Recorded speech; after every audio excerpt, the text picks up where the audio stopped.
Hi everybody, welcome back to another Stoneforge Gaming video, and today we're going to be taking a look at the Cloud Giant from Reaper Miniatures that I recently painted up. This is the one in Bones. They have a metal version of this as well, but we from, I believe it was Kickstarter 2 or 3, got this version in Bones, and so I've painted them up very much in like a Greek god, almost Zeus sort of style, but we're going to take this over to the bench and take a look at them a little more up close so you guys can see all the details and whatnot.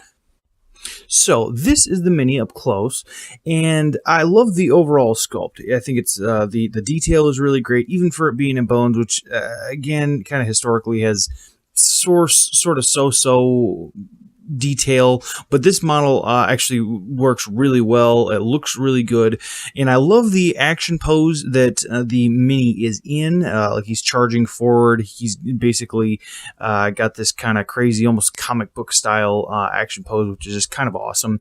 And then, so what I did was I base coated the whole thing in a dark blue because the majority of the model is skin tones, as you can see. And then what I did from there was I airbrushed up some highlights, and then started doing a couple of glazes and then some layers on top of it to give that really rich sort of skin tone that I don't know, yeah, it's not necessarily super maybe realistic, but again, this is a giant blue cloud giant, so again, if you're going for realism, then I don't know what you're looking for.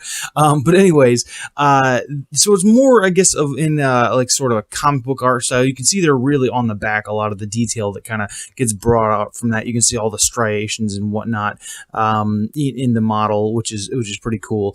And then so what I did from there is I started in on the various cloth, and then his hair. You can see I did them in a similar way. So basically just did a mid-tone gray, washed it down with a black wash, and then dry brushed up, and then did a couple of highlights, layering on those at the finer edges, so you can see that kind of back this direction, where at the folds on the ridges, like the highest folds, are almost a pure white.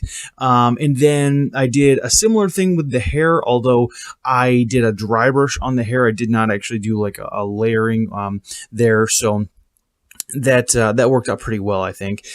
The gold was actually an interesting thing. I started off with a yellow base coat on the gold, and then what I did was I added on, I'll turn it over here so you guys can see kind of some of the sheen on it. And then so what I did was I did a sheen, basically a yellow, and then I did a gold base coat on top of that, because a lot of times the golds that I have are very thin, and so I wanted that bright yellow to kind of come in from underneath.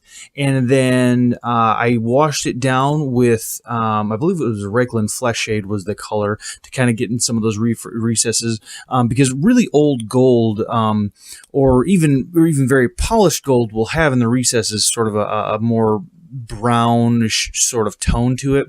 So then I added on top of that a mixture of a silver and gold to give the very high highlights, almost as if like where the sun is hitting it, you're getting that very bright highlight. But because I mixed it in with the gold, it still has that sort of yellowish hue to where it doesn't look like a straight silver on there, because a lot of people will do just a straight up silver in it. It doesn't really look right, at least to my eyes. Then all the leather I did in the same sort of way, and what I did here is I actually basically did a singular like tan base coat, did a Reikland Flesh Shade wash over top of that, and then I actually did a couple of layers. One layer of it was like a khaki highlight, I believe from Reaper Miniatures, and then I did that along here, and then I actually drew in some striations on basically along the leather here, on the various bits, just to kind of add some texture to it, because otherwise it just seemed like a very flat strap, and it didn't really look that interesting to me. So I did that, and then I actually used a little bit of a like an off-tone bone color, like a dirty bone sort of color, just for the high highlights on that sort of stuff. Like I say, you can see that in the pouches, the strap. There's a couple of straps underneath the arm here that has that same sort of color, and then all this sort of stuff on the front here has that same sort of look to it.